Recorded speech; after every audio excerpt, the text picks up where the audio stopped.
we remain steadfast in our commitment in delivering local news that matters, stories that inspire, enriching the lives of Filipinos in the Philippines and across the globe.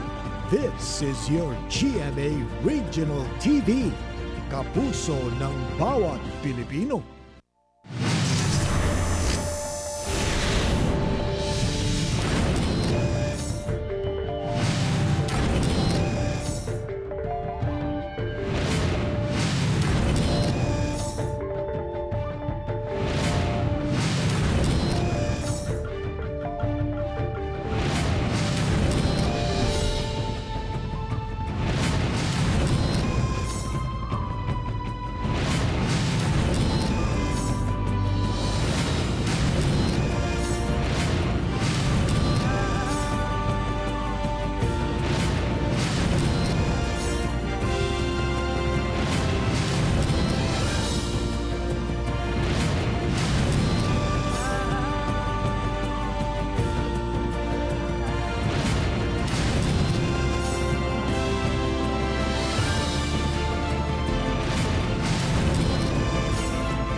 Ito ang GMA Regional TV, One Mindanao.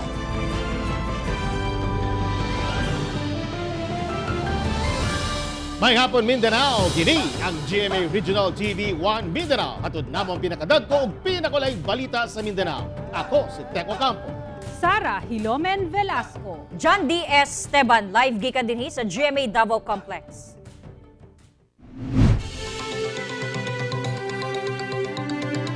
Davao City Mayor Inday Sara Duterte gikumpirma ang Senador Bongo President Duterte tandem sa eleksyon 2022. Apan Senador Go, dili kuno interesadong mudagan pagkapangulo. Ani ang detalye. Sa Talk to the Nation ni Pangulong Rodrigo Duterte Martes sa gabi, iyang gibutyag nga mudagan siya pagka-Vice Presidente sa eleksyon 2022. Tumong kuno sa Pangulo nga mapadayon ni ini ang iyang mga programa alang sa nasod, labi na may kalabutan sa kahusay ug kalinaw. Tatakbo ako ng Vice Presidente. Then I will continue the crusade. I'm worried about the drugs, insurgency. Well, number one is insurgency, then criminality, drugs. Sa official statement ni Davao City Mayor Inday Sara Duterte, iyang gikumpirma nga personal nga misulti kaniya si Pangulong Rodrigo Duterte nga mudagan kini pagka Vice Presidente ug iyang katandem pagka Pangulo mao si Senador Bongo. Ginapapili kuno siya kung iya bang i-endorso ang Go Duterte tandem o kuhaon niya si Senador Go nga iyang Vice Presidente. Iya usab gisugyot sa Pangulo ug kang Senador Go nga ang kuno nila sa katawhan ng ilang planong pagdagan sa eleksyon 2022 ug dili himuong rason ang alkalde sa kaguliyang karon sa partido PDP Laban. Kung ingon ani daw ang dagan karon sa PDP Laban tungod wala kuno'y klarong liderato. Ug sa katapusan, dili kuno siya usa ka politiko nga last minute mo desisyon. Nakahanay ug organisado kuno ang iyang mga plano. Sa bahay ni Senador Christopher Bongo, dili kuno siya mudagan pagkapangulo sa eleksyon 2022. Mas maayo na lang kunong pangutan-on ang mga interesado nga mudagan pagka-presidente. My position has not changed. I am still not interested in running for president. As I have said before, if Mayor Sara runs, I will support her. Hinoon, gikumpirma sa Malacañang nga dili mo dayon ang presidente sa Senador Go Duterte tandem kung ugaling magpapili si Mayor Inday Sara Duterte pagka-presidente sa eleksyon 2022. Ako si Teco Campo para sa One Mindanao.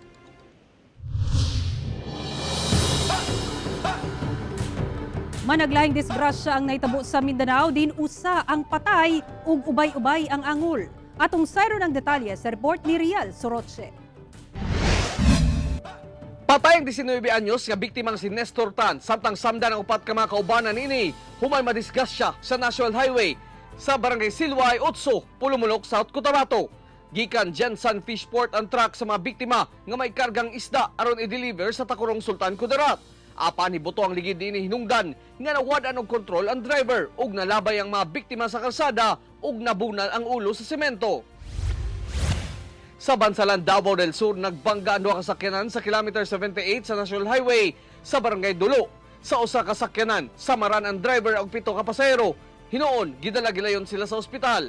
Apan sa pag-rescue sa otoridad sa laing sakyanan, dunay nakitang shabu. Human matambalan, gidakop ang driver nga si Jose Palma, kinsa posibleng mag-atubang og kasong paglapa sa Comprehensive Dangerous Drugs Act. Samtang giimbestigahan pa usab sa otoridad kung kinsa manubag sa aksidente. Sa Arakan, Cotabato, samdan ang motor rider ug angkas nining babae diyang mahulog sa hanging bridge sa barangay Kabalantian. Sanglit gama lang sa kahoy ang flooring sa tulay. Mibigay kini samtang mitabok ang mga biktima. Swerteng sa kilid ra sa sapa nahulog ang motor ug dili sa tubig. Sumala sa barangay, makapilang higayon na dunay natagak sa maong tulay. Panghinaot nila nga makongkreto na kini aron likay sa disgrasya. Hapsay sab nga matabok ang mga produkto sa barangay. Ako si Real Soroche para sa One Mindanao. Dayo nga online gamer nga biktima sa pagpangawat sa Cagayan de Oro City na preso na hinoon human ginunggab patay ang usa ka gwardiya sa gisak-ang hotel sa syudad. Dugang detalye sa report ni Cyril Chavez. Hayop ka! Matay ka na sana! Buno ka sa kulungan! Alam mo ba yun? Hayop ka! Pinatay mo kapatid ko! Ang duty ng tao, ayain mo mag-inom! Ha? Wala kang utak! Wala mapugni ang gibati sa igsuon sa biktimang si Fidel Santos ngadto sa suspitsado sa pagpatay nga si Joshua Medina, 24 anyos, dayong gikan Camarines Sur. Ang live-in partner sa biktima nga si Maridel Digunlay dili makatuo sa panghitabo nga wala man untay sala kini ngadto sa suspitsado. Nagpaalot pa rin siya kay kaghapon pa ba yung bakante, close ba tanan ang barber, gahapon pa siya nagpaalot. Nagpalit din siya og tambal pero wala giingon ta nga na namilit siya, wala. Base sa investigasyon, gabi adlawng Lunes, gihagad kuno sa sospek ang biktima nga mag-inom apan mibalibad kini. Martes sa kadlawon, diyang nakatulog na ang gwardya sa iyang ginalingkuran, kalit kining gidunggab sa sospek. Sabi niya, nag-reveal siya na natutulog yung guard dun sa pwesto niya na nakaupo at nakapatong yung paa. Ngayon, bigla niyang madala-dala kasi siyang kitchen knife, sinaksak niya sa chest, right part ng chest. Nasayran sa otoridad nga nagpatala ang sospek sa kapulisan niadtong Agosto 22. Human nakawatan sa kantidad nga 60,000 pesos. Ginaimbestigahan pa kung duna ba kini kalabutan sa krimen. Nidayo ang sospek sa Cagayan de Oro City tungod sa pagpamaligya niya sa iyang online game account. Wala na mihatag og pahayag ang sospek kinsa mag-atubang og kasong murder. Kauban si Makoy Sempron sa kamera. Ako si Cyril Chavez para sa One Mindanao.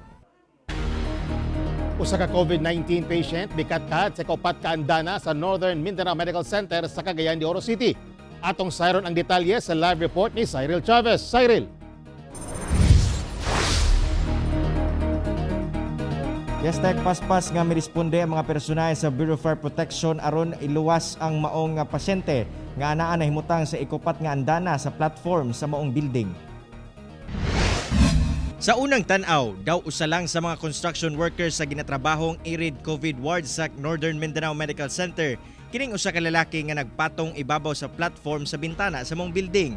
Apan, taod-taod, kalit miabot ang taga Bureau of Fire Protection Special Rescue Unit o giandam ang ilang mga ekipo. Ila day i-rescue ang maong lalaki.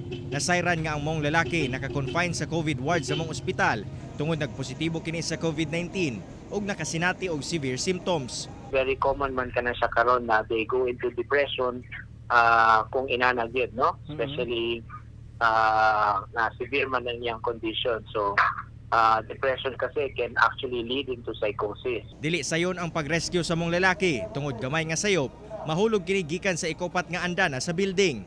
Ug sa katapusan, nagbalampuson ang mga rescuer sa pagluwas sa mong pasyente.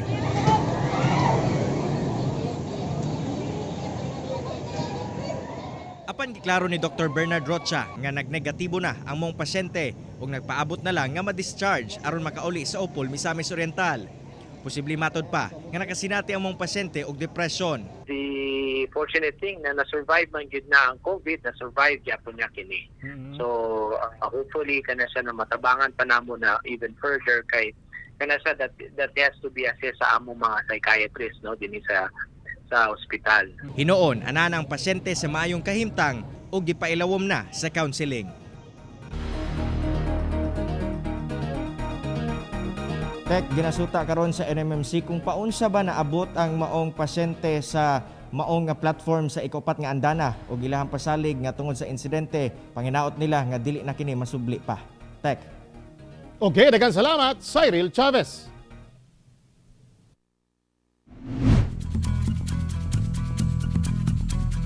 Usa ka pastor nga miyembro sa tribong Bagubo Tagabawa ang kakuhaan og inspirasyon human gipas-an ang 50 ka kilo sa module samtang nagbaklay og 3 ka kilometros alang sa mga estudyante sa suok nga sitio sa Turil, Davao City. Ato siyang ilaylahon sa report ni Chin Sabute. Pas-an ang paglaom nga mahatagan og maayong kaugmaon ang kabatan-unan. Sa usa sa pinakalayong barangay sa Davao City, daw walay kapoy nga ginabaklay si 52 anyos nga Bagobo Tagabawa nga si Fred Talabon ang kapintulo ka kilometrong dalan paingon sa sitio Kabagaayan sa Barangay Sibulan, Toril District, Davao City. Usa siya ka pastor nga nadestino sa maong lugar. Sa pag-abot niya dinhi 7 ka tuig ang milabay, iyang nakita ang kawadon sa mga pasilidad sama na lang sa eskwelahan. Busa pinaagi sa tabang sa gobyerno og pipila ka tao. Gipaningkamutan ni Pastor Fred ni makatukod dinhi og classrooms. Ayaw lang gyud og kining hunong bisan sa baha, bisan sa ulan, bisan sa bagyo. Nagmalampuson siya sa iyang tumong. Gani duna nay 3 ka batch sa elementarya ang ni-graduate dinhi. Sa karon, duna na sab mga estudyante nga nakatungtong og kolehiyo. Apan dili kuno sayon ang iyang kaagi. Baklay na ko agi ko og kining sapa, unya na panahon nga kanang mubulhog ang baha sa sapa. So, abi na ko bahuman nako adto. Tungod sa kalayo sa sitio Kabagaayan. Apan karong nahatagan og higayon nga mapahibalo ang ilang kahimtang. Naglaom siya nga mas daghan pa ang mutabang. Kung doon na may mga ahensya sa mga departamento nga mutabang sa tuang lugar, welcome kayo tungod kay gusto po namo nga doon nami igo-igo gyud nga karsada. Kauban si Joe Pascual sa kamera. Ako si Chin Sabute para sa One Mindanao.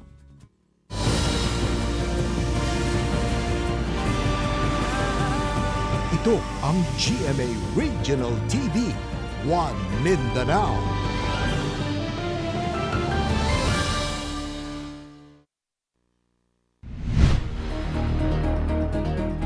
Miabot na sa 30 ang kaso sa COVID-19 Delta variant sa Cagayan de Oro City. Human nadugang ang 6 ka bagong kaso. Ani ang report ni Cyril Chavez. 30 na ang mga kaso sa COVID-19 Delta variant sa Cagayan de Oro City. Humanatala ang laing 6 ka mga Cagayanon nga milangkob sa ikalimang batch sa mga natakbuyan sa mas makatakod nga klase sa COVID-19. Upat ni ini mga babae ug 2 ang lalaki. Upat kanila gikan sa Barangay Lumbia, usa sa Makasandig ug usa sa Bulwa. Sa upat ka kaso sa Lumbia, tulo ni ini nagpuyo lamang sa usa ka panimalay ug ang laing usa anak sa usa sa mga pasyente sa third batch sa Delta variant cases sa syudad. Sa karon, usa na lamang ang active case kanila, sanglit ang 5 clinically recovered na apan silang tanan padayon gyapon nga gina-isolate. While ongoing yung line listing, in-inform na natin yung medical officer concerned sa barangay to do extensive yung mga ARI and influenza-like surveillance. Then our HEMS office is doing also yung mga contact tracing among the first and second degree. Gibutyag sab sa City Health Office nga wala matud pay angay ikabalaka ang komunidad kung asa nagpuyo ang maong mga pasyente. Sanglit diyang nagpakita sila og sintomas, dali sila nga na-isolate una pa manigawas nga positibo sila sa COVID-19. Og karon, positibo sab sa Delta variant. Mapasalamaton si Mayor Oscar Moreno sa paspas nga pag-contact trace sa mong mga kaso. Apan padayon ang panawagan niya aron mahunong ang pagtinakdanay. Transmission sa virus, including the Delta variant, is katulang gihapong minimum public health standards, no? Minimum public health standards. Kada ragid sel, ang ECQ does not stop the virus from transmitting. Ako, si Cyril Chavez para sa One Mindanao. Davao City Mayor Inday Sara Duterte nagpahinumdom sa katawhan nga libre ang magpabakuna o gireport gilayon ang sumala pa nagapangayo og kwarta una mabakunahan. Ani ang detalye sa report ni Argil Relator. Gisugdan ni adtong Domingo ang vaccination sa mga manindahay sa mga palengke sa Davao City kung asa unang nabakunahan ang mga nakapwesto sa Mintal Public Market. Ang mga palengke mo'y usa sa target karon sa vaccination cluster, sanglit duol sila sa risgo sa pagtinakdanay sa COVID-19. Sanglit bisan kinsa lang ang ilang matubang nga mga customer. Sunod nga ipailawom sa vaccination ang mga manindahay sa Bangkerohan Public Market. Apan nakaabot kang Mayor Inday Sara Duterte labot sa giingong pagkolekta og kwarta para sa mga vaccinees. We found out na diri siya sa city government side ang dunay problema, and we reminded city government employees na bawal na siya nga mangayo ta og kwarta sa mga tao because that is graft and corruption. Gipasabot sa mayor nga libre ang pagpapakuna. Or it becomes a deterrent sa mga tao nga dili na lang magpabakuna tungod kay kinahanglan sila magbayad og 120 pesos when in fact wala gyud na siya bayad. Libre na ang inyong pagpabakuna courtesy of the government. Ako si Argil Relator para sa One Mindanao. Mayor Edgar Lignes sa El Salvador City personal nga nagalibot sa matag barangay sa syudad aron sa pag-awhag sa mga senior citizen nga magpabakuna. Tungod sa hinay ug mubo nga vaccine turnout sa mga senior citizens sa El Salvador City, mismong si Mayor Edgar Lignes na ang personal nga nag-aawhag sa mga senior citizens nga magpabakuna na. Ana pa lang sa 46% ang senior citizens nga nabakunahan sa unang dose ug 41% ang nakakumpleto na sa bakuna. Sa pagkakaroon padayon paghihapon nga nagasaka ang ihap sa mga kaso sa COVID-19 sa syudad, busa kinahanglang protektado ang katigulangan bato COVID-19. Sa akong pagsuroy gyud medyo 90% gyud nito o mansad no napabaksin mansad, so nagpasalamat gyud ko sa atong mga kuan kay niabot na kita almost 50% karon sa tanan nga nangahadlok kung magpabakuna. Sa radyo among matambag sa inyo ha, take this opportunity, ayaw kahadlok, gamito nato ang atong scientificong kaalam na magamit sa maayo ug insakto. Usa ka gatos ka individual ang gipatawag sa City Social Welfare Development ug City Mayor's Office sa Samal Island alang sa Cash for Work program. Gitigom sa CSWD ug Office of the City Mayor ang 100 ka selected individuals sa ilahang bag-ong City Hall sa Peña Plata aron sa pagsugod sa napulo ka adlaw nga pagtrabaho ubos sa Cash for Work program. Nagsugod kini ni atong Agosto 23 ug matapos sa Setyembre 3. Swelduhan sila og 297 pesos matag adlaw pinaagi sa paglimpyo sa kasagbutan sa palibot sa City Hall. Pinaagi sa maong programa gilauman ni Mayor Al David Uy nga matabangan ang usa ka gatos ka tawo sa nagkadaiyang barangay sa Samal nga mahatag ang panginahanglan sa mga pamilya niini.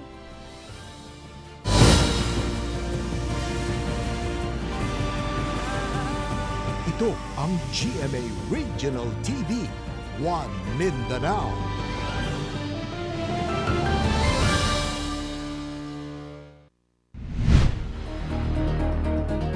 Misaka sa kapin 13,000 ang new COVID-19 cases sa Pilipinas karong adlaw. 13,573 ang new COVID-19 cases sa nasod karong adlaw. Busa misaka sa 1,883,088 ang total COVID-19 cases. Sa Mindanao, 30,117 ang confirmed COVID-19 cases sa Region 9. Nga dunay 747 active cases, 54,111 sa Region 10 ug 11,549 ang aktibong kaso. 63,847 sa Region 11, nga 9,068 ang wala pa naayo.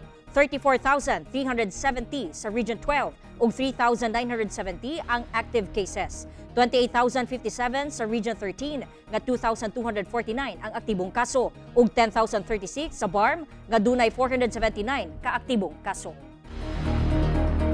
Lakip na sa i-prioritize sa mobile vaccination sa Davao City ang kabanay sa mga overseas Filipino workers. Anong report? Human gihatagan sa Davao City LGU og express lane sa pagbakuna ang mga pagawasay sa nasod o ang mga repatriated OFW. Lakip na sa prioritize sa pagbakuna ang ilang mga kabanay o immediate family members. Expand na po ni sila Sir James from OFWs to immediate families of OFWs nga nasulod sa A1 to A5. Kinahanglan gihapon nila nga mag-pre-register ug sundon ang gihatag nga schedule kanila aron dili magdasok sa vaccination site dito sa Matina Town Square compound. Kinahanglan dalahon ang mga dokumento nga magpamatuod nga sila immediate family sa usa ka OFW sama sa Overseas Employment Certificate ug uban pa. Para dili mausik ilahang oras mo adto dito niya magkulang-kulang ang dala nila ng mga documents. Dito sa facebook.com sa Marino Party List Mindanao na Facebook page na dito yung listahan and step-by-step guide pa kung saan ninyo ma-access vaccination. Ako si John D. S. Esteban para sa One Mindanao. Gipasalig sa Tagum City LGU nga dili angay mabalaka kung madalatar ang paghatag sa second dose. Ang importante, maka-full dose gayud sa bakuna. Ani ang report ni Sheila Vergara Rubio. Dayan nga dunay mga lugar sa Davao Region nga malangan usahay ang pag-abot sa bakuna. Busa dunay higayon nga dili dayon makapaschedule og second dose ang mga vaccine. Kini ang usa sa giklaro sa Tagum City Health Office dihang nasayran sa Tagum City Council nga dunay pipila ka mga tagumenyo, lakip mga opisyales nga nabakunahan na og first dose apan nadilatar ang second dose.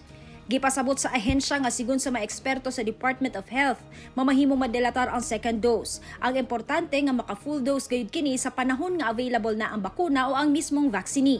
First dose magod nimo, musugod na mag-produce ang memory cells. Second dose nimo is just a reinforcement sa imong first dose para mas mo produce pa jud kagdaghan. Sumo na ang sa vaccine. Samtang kalabot sa booster shots sa COVID vaccine, sumala sa buhatan nga kinahanglan man ang booster shots sa ubang mga bakuna. Apan sa karon nga bag-o pa lang naghatag og COVID-19 vaccines ug dili pa tanan ang nakabakuna, busa dili pa rekomendado ang booster shot niini. Namugoy din si usay nga kung dili ka ma-infect mo balik ana nga particular nga sakit mo baba ang imong antibody level. However, ang imong memory cells na paghapon. Ako si Sheila Vergara Rubio para sa One Mindanao.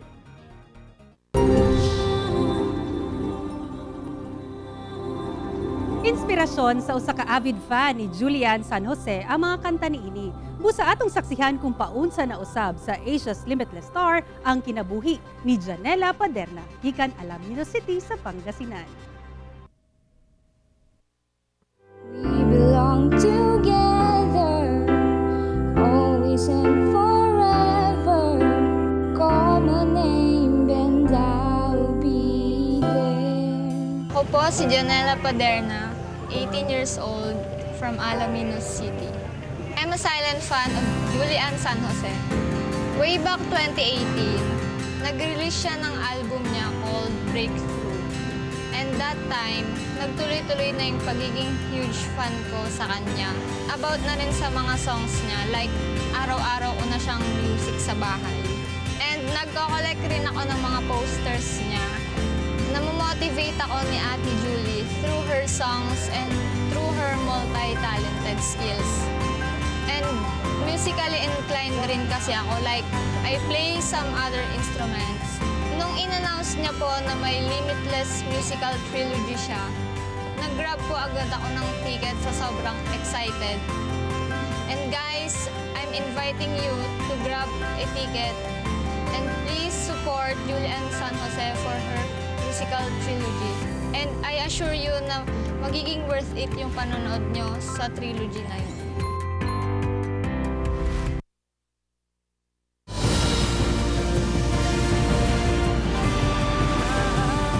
Ito ang GMA Regional TV, One Mindanao.